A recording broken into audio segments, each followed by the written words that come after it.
Graham Hancock has become recognized as an unconventional thinker who raises very legitimate questions about humanity's history and prehistory and offers an increasingly a popular challenge to the entrenched views of orthodox scholars. Graduated from Durham University with first-class honors in sociology, went on then to pursue a career in quality journalism, writing for many of Britain's leading newspapers.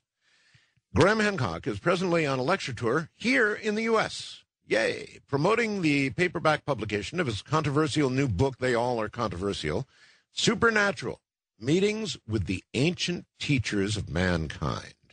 He'll be speaking at the, I believe it's Bodhi Tree Bookshop in Los Angeles. Is that correct? At about 3 p.m. on Saturday, 29 September, and at a number of other locations on the West and East Coasts. Details of Hancock's lecture venues can be found on the Talks, Workshops, and Events page of his website, which is www.grahamhancock.com. Graham, welcome back to Coast.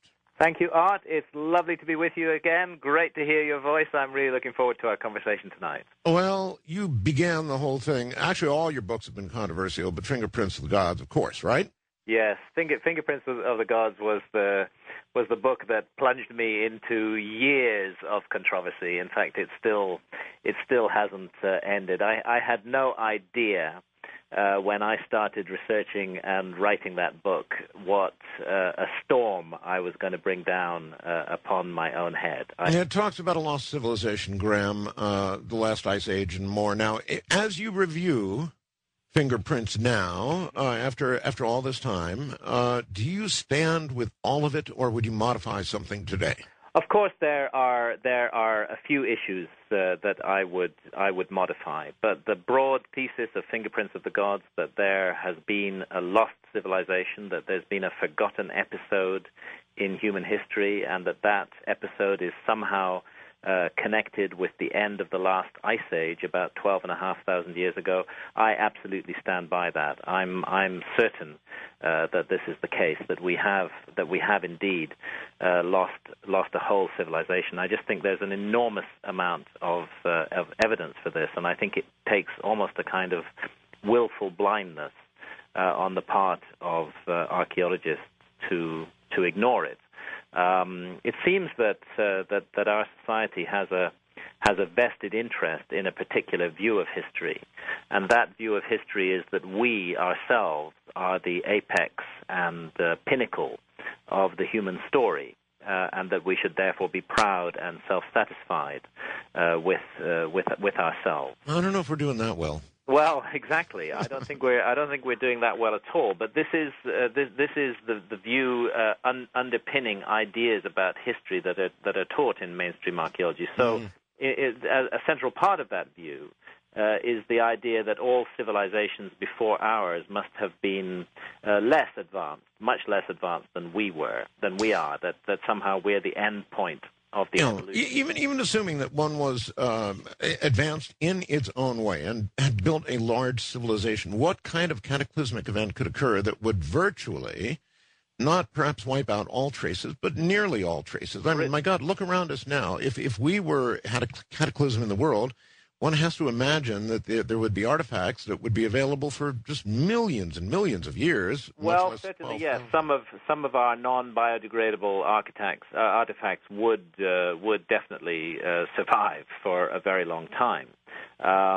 Whether they would survive in recognizable form, whether they would survive in places that people would find them, remains to be seen. We're certainly looking at the kind of cataclysm that wipes the earth almost clean, and there is no doubt in my mind that such a cataclysm did occur round about 12,500 years ago. What's recognized by the scientists is the end of the last ice age, that you had roughly 100,000 years when large parts of the Earth's surface were covered by enormous ice sheets.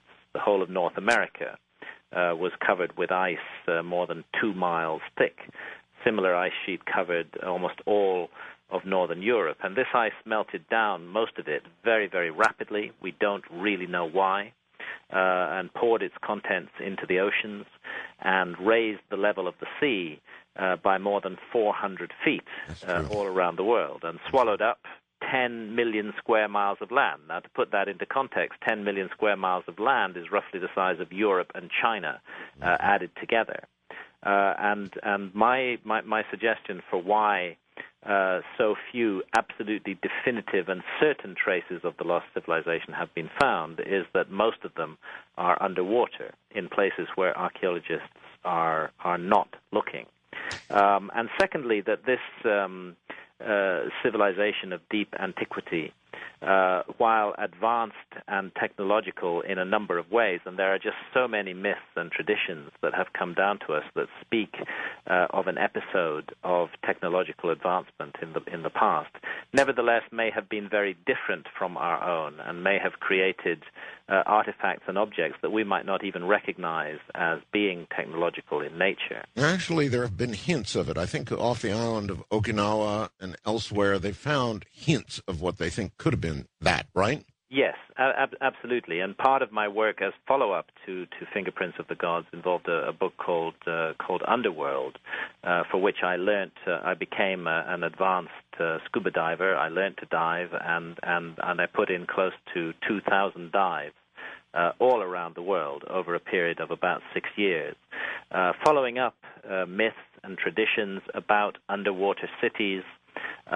talking to local fishermen and divers, trying to see what they had to tell me, working with geologists who could pinpoint exactly the areas that were flooded at the end of the last ice age and seeing how these tied up. And one area that is particularly interesting is around the coast of Japan, off the main island of Okinawa. About 40 miles to the west, there's a group of smaller islands known as the Keremas. At the center of them is a little island called Akajima. And offshore of Akajima, at a depth of 120 feet below the sea, is a gigantic stone circle, a stone circle on the scale of Stone Henge.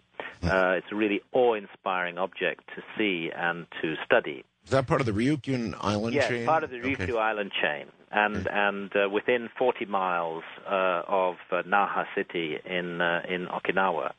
And I've done dozens of dives on this stone circle.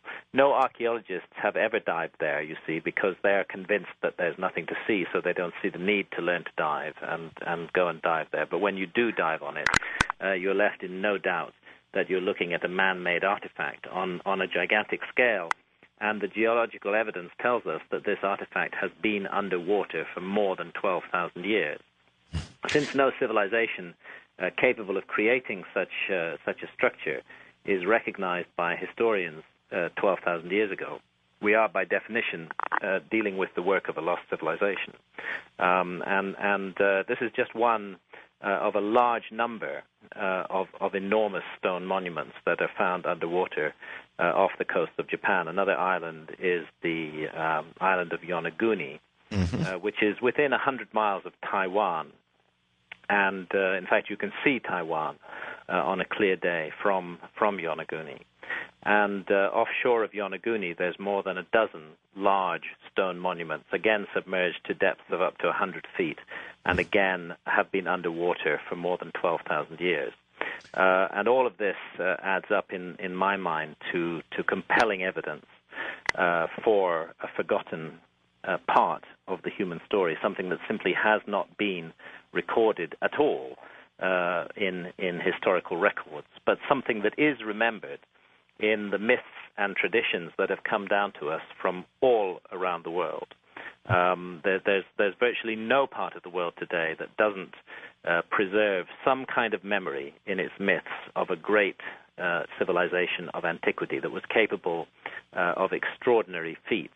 And you believe all this is a recurring cycle of destruction, yes? I think we have to be open to the possibility that it's a recurring cycle of destruction, because that's precisely what the ancient myths say, that there is some dark danger that visits the earth periodically over long periods of history. It may go away for thousands and thousands of years. It may be completely forgotten.